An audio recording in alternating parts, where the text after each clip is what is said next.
Hi friends, welcome to కుచ్చు special dishes. జొన్నలతో ఈ ఒక్క పిండి తయారు చేసుకుంటే చాలండి. అటు క్రిస్పీ దోశలు అలాగే సాఫ్ట్ ఇడ్లీ చేసుకోవచ్చు. ఏ పిండితో అయినా సరే మనకి క్రిస్పీ దోశలు రావాలి అంటే ఒక చిన్న టిప్ ఉంది. వీడియో ఎండ్ దాకా చూడండి, మీకు ఆ టిప్ ఏంటో తెలిసిద్ది. ఎవరైనా మన ఛానల్ని ఫస్ట్ టైం కనుక విజిట్ చేస్తున్నట్టయితే వీడియో ఎండ్ దాకా చూసి వీడియో మీకు నచ్చితేనే సబ్స్క్రైబ్ చేసుకోండి. ఇంకా ప్రాసెస్లోకి వెళ్ళిపోతే జొన్నలు 1 కప్, మినపగుళ్ళు 30 కప్పు, బియ్యం 1/2 కప్, మెంతులు 1 స్పూన్ తీసుకుంటున్నాను. ఇవన్నీ ఒకే కప్ యూస్ చేస్తున్నాను. అంటే జొన్నలు, బియ్యం, మినపగుళ్ళు ఒకే కప్తో యూస్ చేశాను. అలా వేసిన తర్వాత ఫస్ట్ జొన్నలు 1కి 4 సార్లు శుభ్రంగా కడగండి. ఎందుకంటే జొన్నల్లో మనకి డస్ట్ పార్టికల్స్ ఎక్కువ ఉంటాయి కాబట్టి జొన్నలు 1కి 4 సార్లు శుభ్రంగా కడిగి, అలాగే మినపగుళ్ళు, బియ్యం, మెంతులు కూడా ఒకసారి కడిగి ఒక 6 నుంచి 8 గంటల దాకా నానబెట్టండి. 6 నుంచి 8 గంటలు నానబెట్టిన తర్వాత నానబెట్టిన నీళ్ళు పారేసేయద్దు, పారేయకుండా పక్కన ఉంచండి.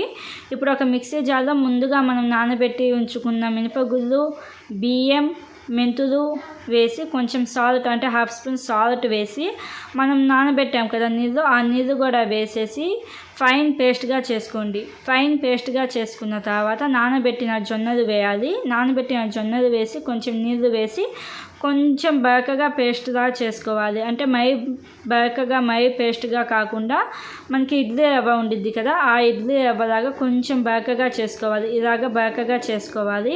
బరకగా చేసుకున్న తర్వాత చేతితో బాగా పిండిని కలిపి ఒక 4-5 నిమిషాల పాటు బాగా కలపండి. చేతితో కలపడం వలన మనకి పిండి అనేది బాగా ఫెర్మెంట్ అయ్యిద్ది. ఇలా మొత్తం బాగా కలిపి ఓవర్ నైట్ అంటే ఒక 10 నుంచి 12 గంటల దాకా ఫెర్మెంటేషన్కి వదిలేయండి. 10 నుంచి 12 గంటల దాకా ఫెర్మెంటేషన్కి వదిలేస్తే మనకి పిండి అనేది బాగా పులిసిద్ది. ఇంకా నెక్స్ట్ డే చూసారు కదా, నెక్స్ట్ డే పిండి అయితే బాగా పులిసింది.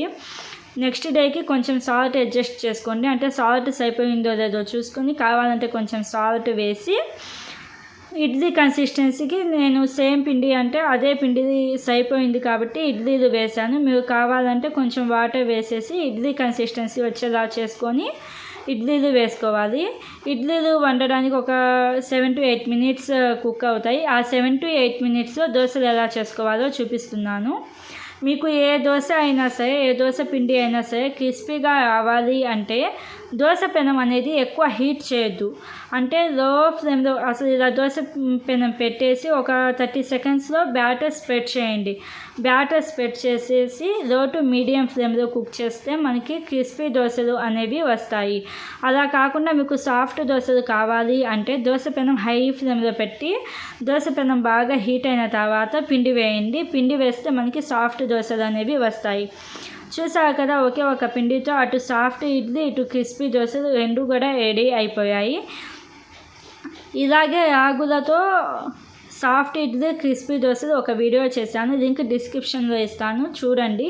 ఇలాంటి మరిన్ని వీడియోస్ కోసం నా ఛానల్ని సబ్స్క్రైబ్ చేయండి. అలాగే నా వీడియోస్ని మీ ఫ్రెండ్స్తో షేర్ చేసుకోండి. Thank you for watching.